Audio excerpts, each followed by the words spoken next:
In the previous class, we discussed about stability analysis. We discussed few numericals on static error constants and steady state error. Then from the Routh Hurvitz array, we understood that a system is said to be stable if there is no sign changes in the first column elements. So there is no sign change from plus to minus or minus to plus. It would mean that the system is stable. So before that, I had briefly explained how do we classify stable and unstable system. So we made a conclusion that if the roots of characteristic equation or the poles of the system lie in the left half of a plane, then we get a stable system which will reflect in the inverse Laplace transform expression of the output. And if the roots lie in the right half of a plane, that means the system is unstable. So the output will grow randomly, okay, to infinity as the time increases. So that's what is unstable system.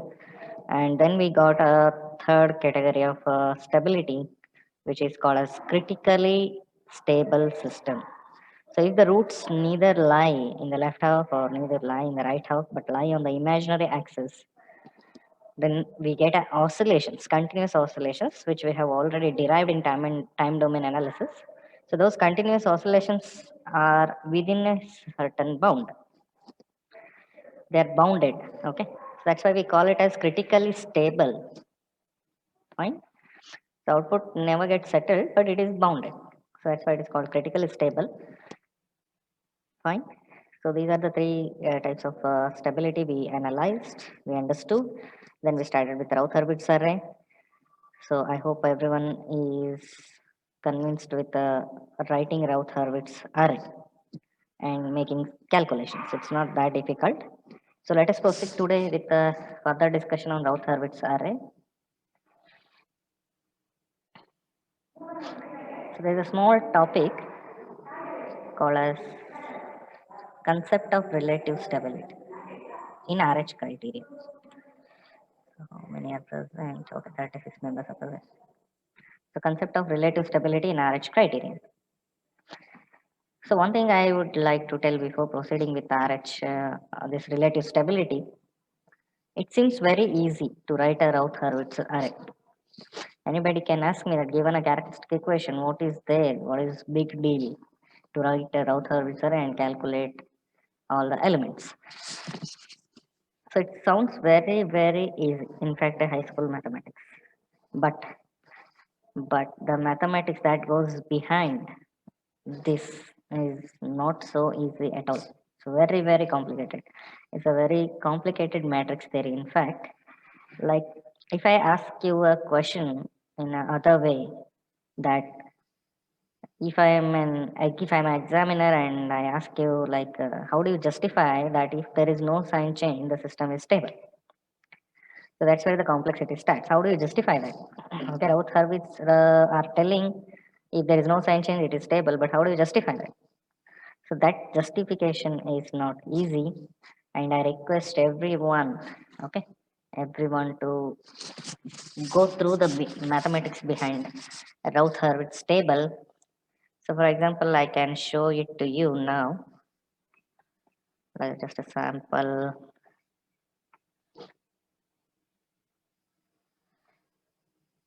Let me share the screen. I mean, you can Google it and try to understand yourself. So this is what actually the mathematics behind Routh Hurwitz array. There are different way of interpreting it. Okay, so how do you justify the system is stable if there is no sign change in the first column? So this is just a brief explanation about this. Still, there's a long way you have to go to understand this. So please Google it and find what mathematics goes behind actual Routh's concept, Routh Hurwitz concept. Actually, this Routh Hurwitz topic is a kind of a trap for many exams. So my friends have shared their experience while attending few of the interviews for internship or for a research associate, and in fact, your seniors have also experienced that whenever they go for an position in a control system domain in any of the institute, during the interview, in most of the cases the interviewer or a panel of people who are interviewing you will ask the question like, what is your favorite topic? Okay, so they will give you the option and ask you, what is your favorite topic? And if you tell, Routh Hurvitz is my favorite topic because you can solve it very easily, then it's gone. It's most difficult topic, but looks very simple. It's not just whatever you are writing in the tabular column, but there is a huge mathematics behind it. So that's what many people want you to understand during the interview. But I am not dealing it here because it's not like 1 hour lecturer. I can finish. So I'm leaving it up to you. So I remind you once again, uh, from future point of view, it's always better to understand the complete Routh Hurwitz concept. Okay. So moving back to the concept of relative stability in Routh Hurwitz criteria. So we have introduced a new terminology called as relative stability. Okay. Stability and relative stability. See, this terminology is new to you and it will be more clear when we deal with the unit 3 and unit 4. Okay. Because we are doing more graphical analysis with respect to a practical system. And that is the reason it will be more clear in the next lectures. So as of now, in Routh Hurwitz criterion, we are not doing any graphical analysis. We have just done some mathematical calculation and some simple algebra calculation, but no graph, nothing. So for that reason, as of now, you understand that relative stability is something, something like comparing your stability with some bounds or conditions. Fine. So relative stability is something like you are comparing with some bounds and conditions or constraints and then proposing what is the nature of stability. What is the nature of stability? So that is, in general, you can call it as relative stability. So in simplest words, I can say that your bike is not always stable. Okay, if you're riding a bike, the manufacturer will never assure that it is stable for all conditions. But they mention it indirectly on the speedometer by giving some limit. So if say 180 is the limit, and if you cross 180, there is a possibility of difficulty in controlling the bike. So that makes you to end up with a unstable situation. Okay, so I am telling that your bike is stable provided if you do not cross this limited speed. Okay, so that's how I am mentioning the relative stability of the bike. Fine. So if you don't cross 180, you are stable. If you cross 180, you are unstable. That's what the relative stability definition means. So we do a graphical analysis where we get a in-depth understanding. And let us proceed further and understand what are the steps involved to find a relative stability of the system. So if you have any queries, you can ask. So how do we get a relative stability in RH criterion? Is by shifting the S-plane axis in specific imaginary axis and then apply RH criteria. So just understand the words, don't bother much about the terminologies, it will be clear step by step. Fine. So if you have a say constant alpha, and if I want to evaluate the stability with respect to say some constant alpha, then I should replace the S terms present in the characteristic equation by S1 minus 1. S1 minus alpha, sorry, S1 minus alpha. So if you replace all the terms in the characteristic equation, all S terms in the characteristic equation by S1 minus alpha, one can easily say that it is as good as say shifting some specifications in the graph or some axis in the graph. So let us see how it works. So once I finish this relative stability, if you have any queries, I'll give you a time. So till then just hold on. So we have one S plane. Okay. So this is S plane. So when I replace S by S1 minus alpha, this is how my new axis is getting shifted. So that's what I call as new imaginary axis. I am shifting the original S plane axis by a alpha. So for the new imaginary axis, this is how we define left half side and right half side. So with respect to this dotted line, now the LHS and RHS are defined. So now you can say the pink colored line divides the new plane or the new S minus alpha, S1 minus alpha plane. Okay, that's it. Very simple one. Don't make much complicated.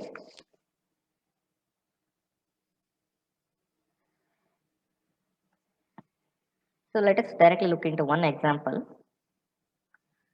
Using RH criterion, determine how many roots of the given characteristic equation are in the right half of S plane. Sorry, in the right of S equal to 0 and S equal to minus 1 in the plane. So now you have two conditions, two questions. One should be dealt with S equal to 0 line, another should be dealt with S equal to minus 1 line. So please understand the numerical clearly. Whatever we did in the regular S plane, it had an imaginary axis at S equal to 0. Okay, it had an imaginary axis at S equal to 0. So S equal to 0 would mean it as origin. It is the origin. Fine. So that everyone is aware. But still, let us solve. The given characteristic equation is say s square plus 5s plus 3 equal to 0. S square plus 5s plus 3 equal to 0. Is it stable or unstable? Can anyone tell me?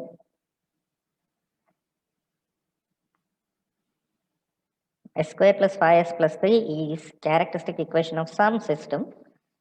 Can anyone tell me, is it a stable system or unstable system?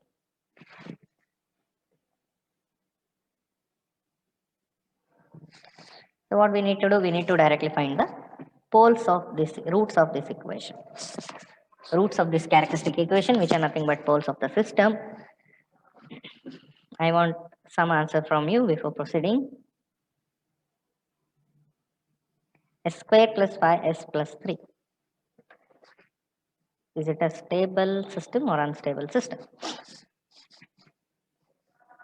Nobody is answering.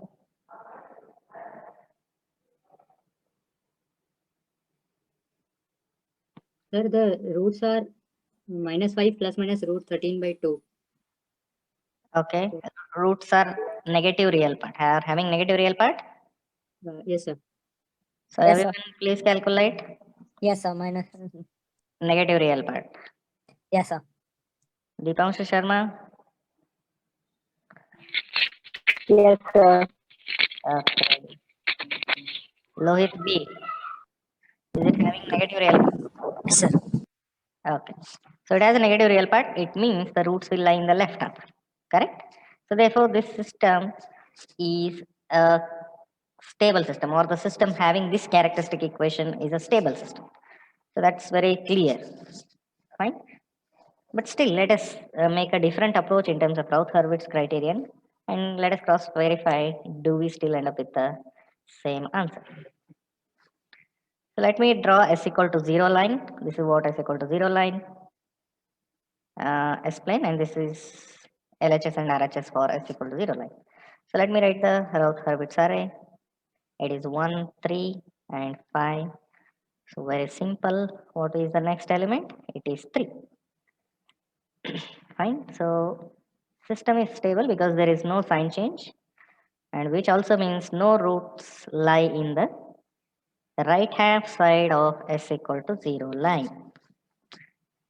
Anybody not understood this explanation? So I didn't understand that. Why is the 3 and 0 there? This if nothing is present, we will put it as 0. So and the 3. 1 is because of that polynomial. No. The s square s and s is per 0. I understood that 153 is the equation basically. What I didn't understand is the 3 over that's there on right. the top right. On the top right. We write the coefficients of even power of s, right? The Yes, sir. highest power is s square, so we start Routh Hurvitz array with s square, and the coefficient of s square is unity, Is 1. Yeah. and the next even power of s is s raised to 0. Its Okay. coefficient is 3. Oh, okay. Okay. So odd Eh, coefficient is to the power 1 is 5, and then the next one is 0. 0 because there is no other Okay. element. Okay, so got it. And we have done similar examples yesterday, s raised to 5, s raised to 4, where we Yes, had sir. Yes, sir. considered the coefficient similar. So Yes, sir. next, Yes, I remember. yeah, next is the calculation of the third row element. You can say is a 5 into 3 minus 1 into 0 divided by 5, which is equal to 3. Okay, anybody not understood this tabular column, the Routh Hurvitz array? Okay, fine. So we make a conclusion from Routh Hurvitz array that it is no doubt stable because there is no sign change. Fine. So it is stable also means there is no root lies in the right half of a line. Okay. So that would also mean the third interpretation you can make is there is no root lying in the right half of s equal to 0 line. Okay, no root lying in the right half side of s equal to 0 line. So these are say interpreting in a different way. Conclusion is same. So anybody not understood these sentences still? Anybody needs more explanation? Be frank. Because I want you to be thorough with the concept before we proceed. So I assume nobody has any doubts. So s equal to 0, the first case is done. Next we go to the second case. So now the line is changed to s equal to minus 1. Okay. S equal to minus 1. So before that, I had mentioned one of the limitation of Routh Hurvitz array, one of the major limitation that we can only predict whether system is stable or unstable, and we can only mention that if the system is unstable, how many roots lie in the right half side of S plane. But we cannot find out for a higher polynomial, suppose higher order polynomial, we cannot find out the exact location of roots where they lie in the right or left. We can only get the number, not the location. That was one major limitation.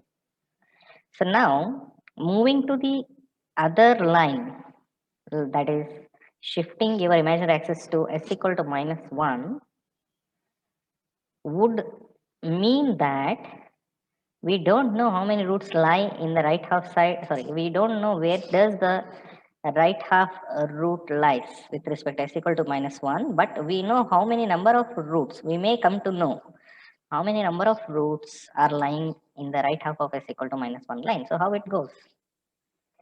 Let me draw the original S plane and in that mention s equal to minus 1 plane. S equal to minus 1 line, sorry. And for s equal to minus 1 line, this is what LHS and RHS is. This is what LHS and RHS is. Fine. So with respect to this new line, I want to know how many roots lie in the LHS, how many roots lie in the RHS, the pink colored one. So for that, what I will do, I will take the original characteristic equation and replace s equal to s1 minus 1 straight away, shifting the axis and rewrite the routes array again.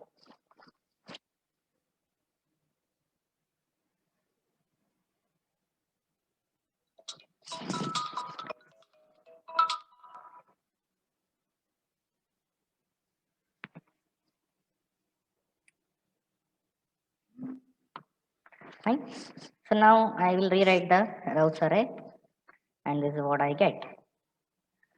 So I get the first row elements as 1 and minus 1, second row element as 3, and this is assumed to be 0, So it is 3 into minus 1 minus of 1 into 0 divided by 3, which is equal to minus 1. Karthik S. Patil, is there any sign change in this? Karthik S. Patil? Yes, sir. Yes, sir. Yes, sir. Okay. One sign change. Sir. One sign change. Prem Singh Rathod, Yes, sir. you get it? There is a sign change. Yes, sir. There's one sign change. Okay. See, when I shift the axis, it is giving me some hint that there is a sign change. So let us see what conclusion we can write about this.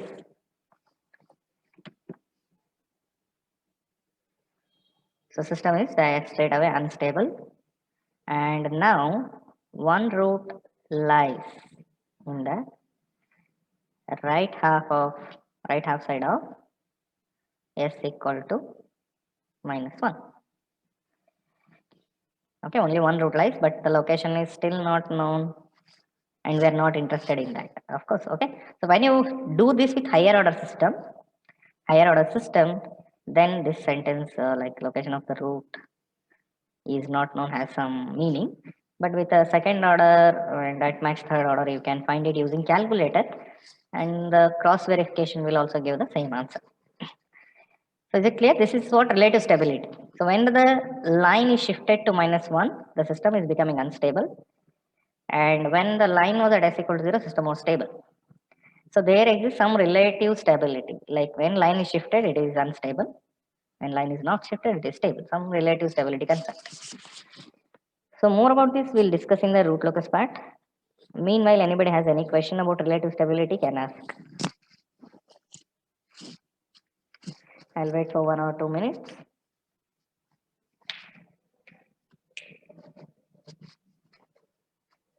So if no doubts, we'll proceed with the other part of the discussion. You can interrupt anytime if you have any queries. Don't hesitate about that. So next topic is difficulties in RH array. Like RH array is not always applicable. There are some difficulties we encounter. So what are those difficulties and what modifications we can do while writing the RH array? So this is the first difficulty. When first element of any row is 0. When first element of any row in your RH array is 0. So let us take one example. S raised to 5 plus s raised to 4 plus 2s cube plus 2s square plus 3s plus 5. So let me evaluate the stability of the system whose characteristic equation is this.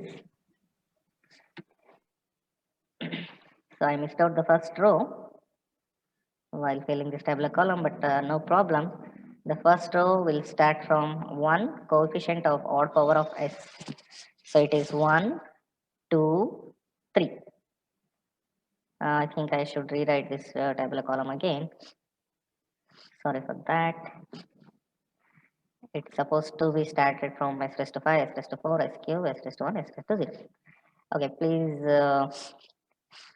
do it yourself. I request everyone to solve this. I'll give time for you. Please write yourself this polynomial.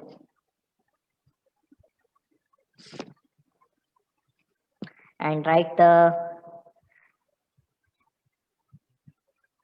coefficients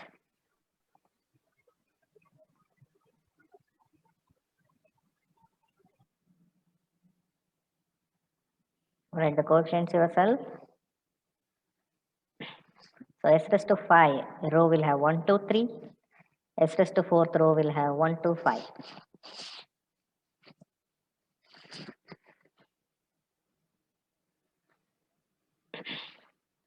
Are you getting this, Abdul Bakar?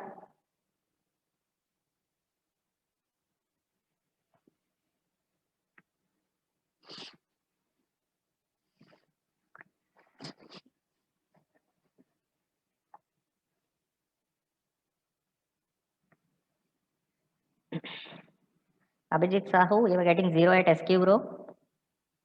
So 0 at S cube row. Don't look at my answers. I haven't made a mistake here. Sir, I got SQ plus 2, 3. I wrote 0. I No. don't know. Anybody else getting the different answer? Sir, we're getting 0. You are getting 0. It's very simple. Abhijit, you have to rewrite this whole Routh Hurvitz array. So 1, 2, 3 in the first row, 1, 2, 5 in the second row. So 1 into 2 minus 1 into 2 will directly give you 0 in the SQ row. Oh, okay, sir. Yeah, understood. I again took the same thing. Understood. My fault. Okay, no problem. Among Mishra, you are getting? Not really, sir. I thought we were supposed to number down was that S power 5 will be 1, S power 4 will be 1, S cubed will be 2. No. You have to fill the first row, S raised to fifth row. Okay. Okay, So it'll be 1, 2, 3. 1, 2, 3, yeah. And then S raised to fourth row is 1, Will 2, be 5. 1, 2, and 5, yeah. Exactly. Then if you evaluate the next row, you will end up with 0. Okay. Oh, okay. You can try it. You just look at the Okay, sir. previous class discussion again. Okay, sir. Meanwhile, let me ask someone else. Shalini Gupta. Yes, sir. Okay, we're getting the answer right. Okay, so we'll deal with this situation where we have a 0 in the first element of any row. If you encounter first element as 0 in any row, what modification we need to do? So that's what we are going to do here. So it's very simple. Just replace s equal to 1 by z in the main characteristic equation and rewrite the Routh's array. Okay, s equal to 1 by z in the Routh's array. So I'm replacing s equal to 1 by z in the main characteristic equation. So it is 1 by z raised to 5 and the remaining things goes on like this. Okay, so then simplify.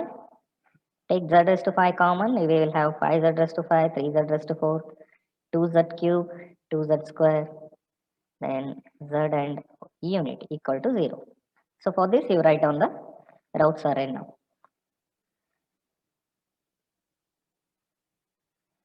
So z raised to 5 is having a coefficient of 5 and the next odd power is z cube whose coefficient is 2 and the next odd power is z raised to 1 whose coefficient is 1. Similarly z raised to 4 whose coefficient is 3 and the next even power is z square whose coefficient is 2 and the next even power is z raised to 0 whose coefficient is 1. So I have filled the first two rows. I want everyone to solve this and give me the answer. So the modification to be done is just replace s equal to 1 by z and proceed with the same steps of RH array. So for solve for this new RH array and get me the answer.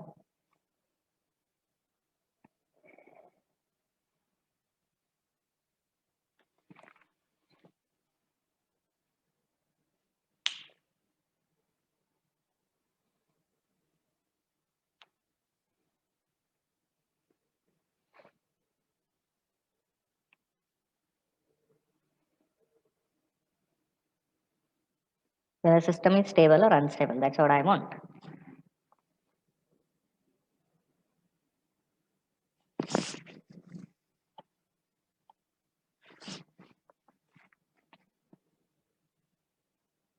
Sir, unstable, sir. System is unstable. Okay, we'll wait for other answer.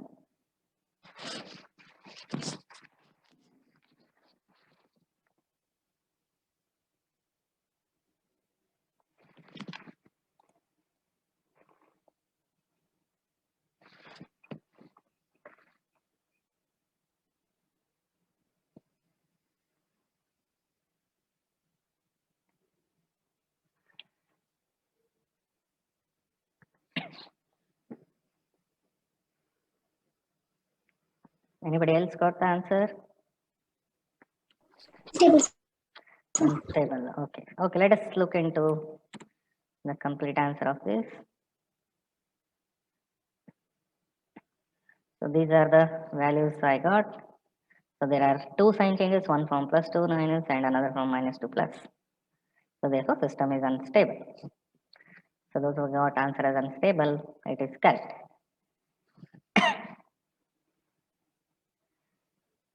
Next, second difficulty is when all the elements of a row,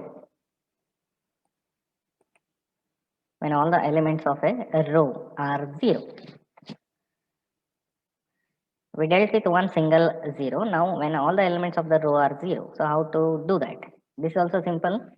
So let us consider one simple example.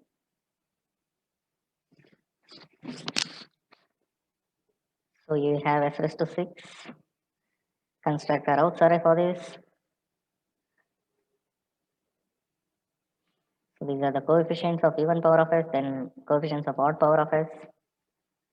Then we will get same values. So it will give us 0, 0 in the s cube row. 0, 0 in the s cube row. So what is next? What are the values should be written? What value should be written for a square row? So it will become infinity, which we cannot proceed. So Routh Hurvitz suggested a modification for this.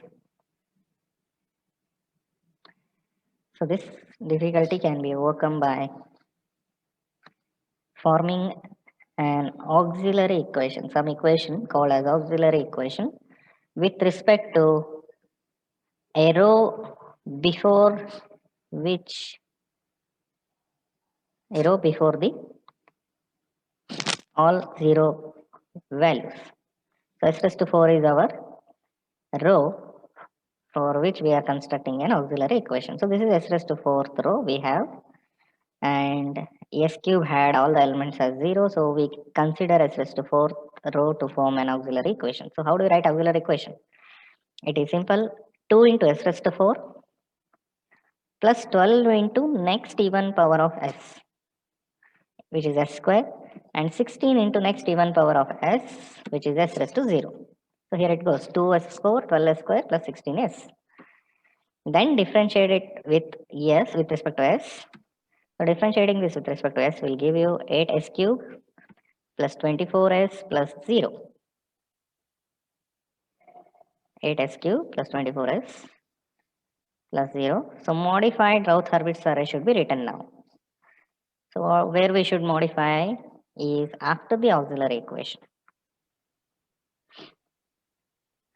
So all these elements go same as the existing one, but only s cube row will be changed to new parameters from the auxiliary equation, so which is 8 and 24. So once you write 8 and 24, rest all is same. Follow the same method of calculating the elements and make a conclusion. So there is no sign change. After writing 8 and 24, I will proceed again with the same concept of calculation. 8 into 12 minus 24 into 2 divided by 8 will give you 6. 8 into 16 will give you 60, because here it is 0. So if you observe all the first column elements, there is no sign change. Therefore, system is stable.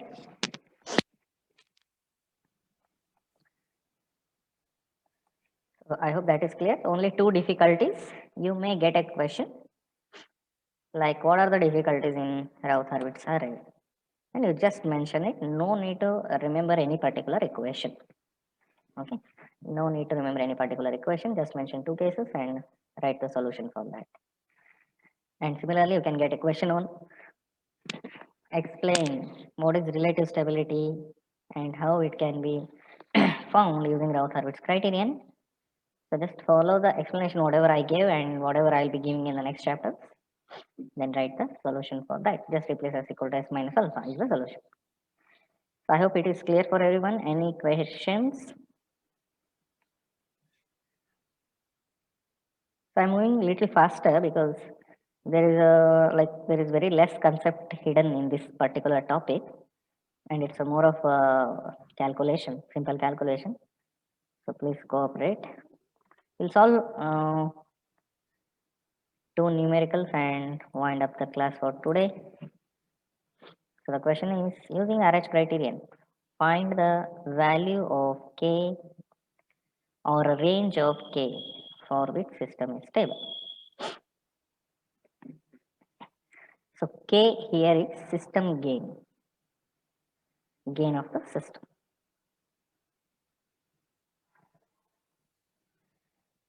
So again k is,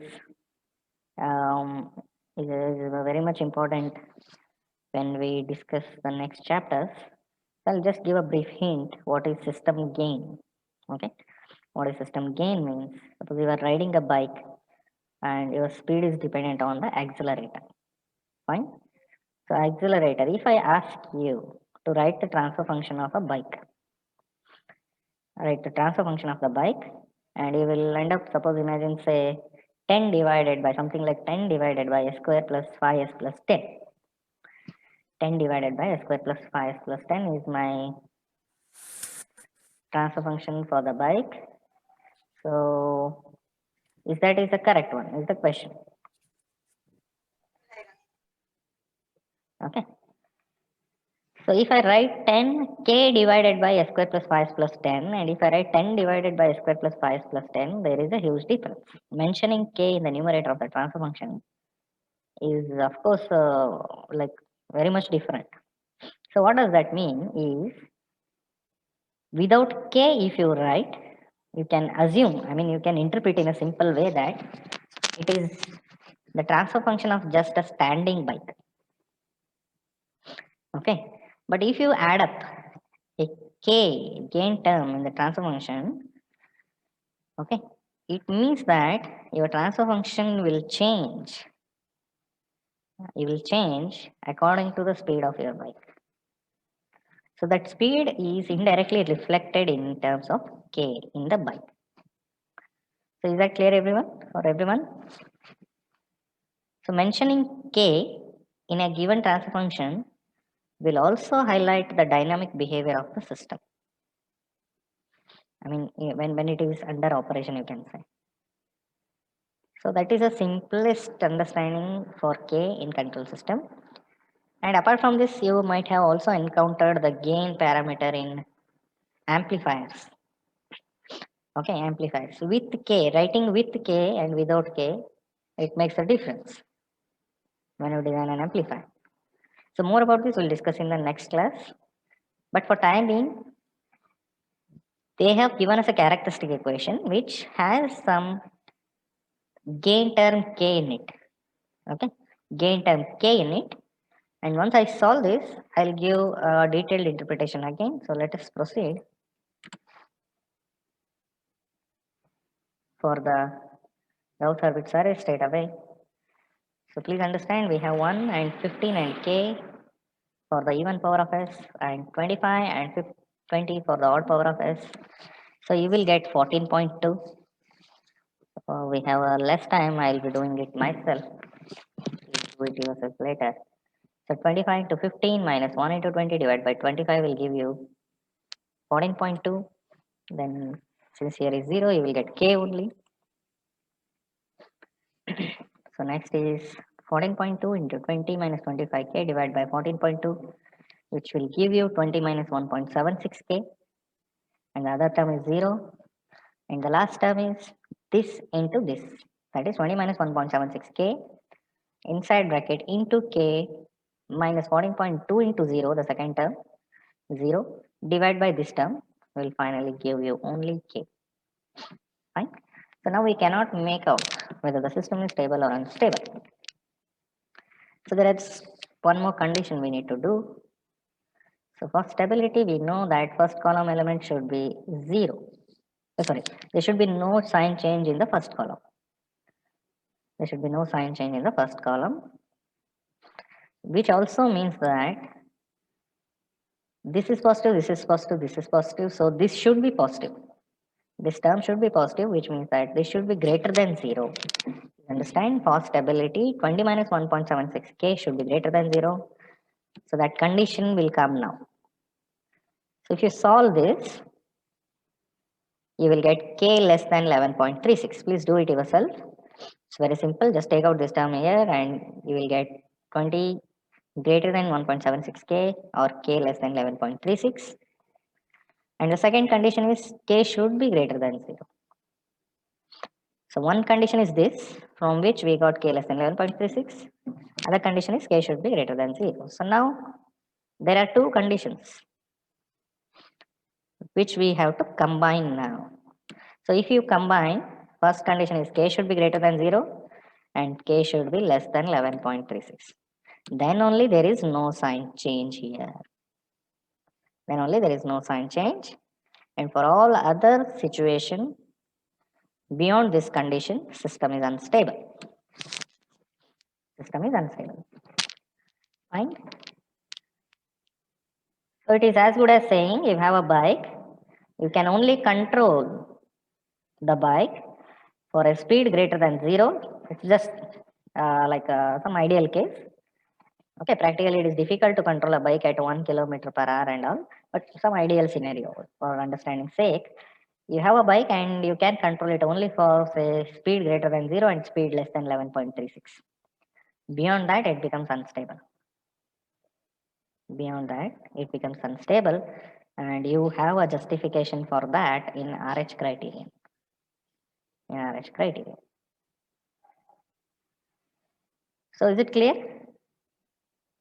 So now my question, I have one added question here. If the speed of the bike is, say 15 kilometers per hour or k is 15, then my question is how many roots lie in the right half of S plane? First thing, is it unstable? If unstable, how many roots lie in the right half of S plane? Anybody can answer this question. I repeat the question. For the given numerical, which we have solved now, if suppose k is 15, where the system is unstable, if unstable, how many roots lie in the right half of S plane? Just by looking at the table, Unstable and it has 2 roots. it is unstable and it has 2 roots lying in the right half. Okay, who answered that? Sushmita. Okay, that is fine. It's correct. Anybody else want to add or want to give different answer?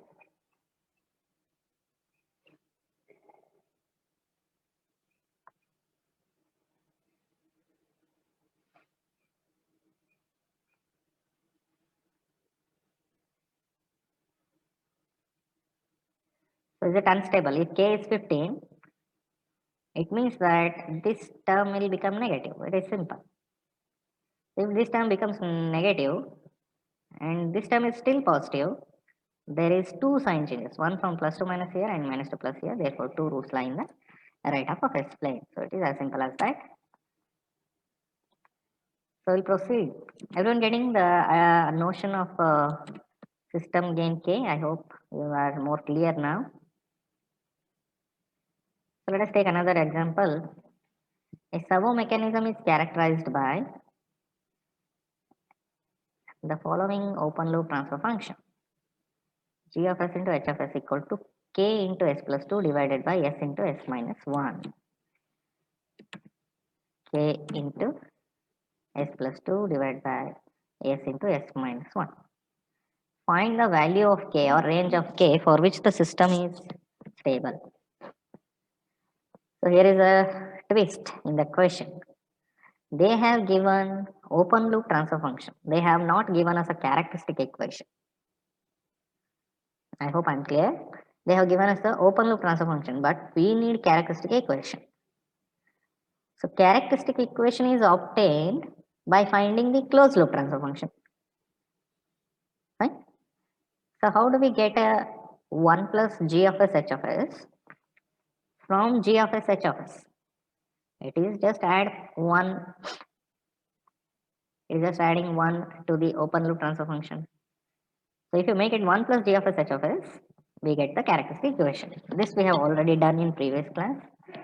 So now the twist is given open loop transfer function and they are asking you to find the stability of closed loop transfer function.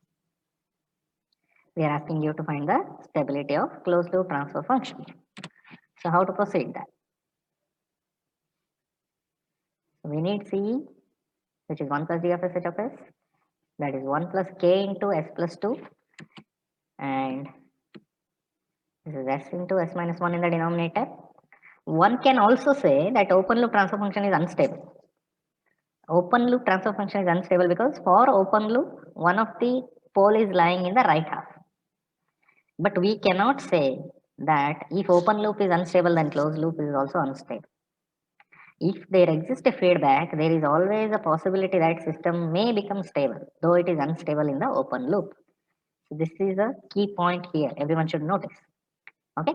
So if a open loop system is unstable, then we cannot make a conclusion that closed loop system is also unstable. That is wrong. And the reverse is also true. Okay. If a open loop is stable, we cannot always say that closed loop system is also stable. So how it goes? The characteristic equation is found using this s square k minus 1s plus 2k equal to 0. This is our characteristic equation. So let me write a Routh array, simple Routh array. So this is the Routh array. Even coefficients as 1 and 2k, odd coefficient as k minus 1. So we get k minus 1 into 2k minus 1 into 0 divided by k minus 1 equal to 2k. Can anyone tell me the conditions for stability? The first condition is k, yeah, k minus 1 should be greater than 0. First condition. Or k should be greater than 1. Second condition is 2k should be greater than 0 or k should be greater than 0. So when we combine these two conditions, which one we have to select? We have to select k greater than 1, for which both of these terms will be positive. Okay, the second condition says k should be greater than 0, but if suppose I choose k equal to 0.5, then one of the term will become minus 0.5, which makes the system unstable. Right? So that's it for today's class.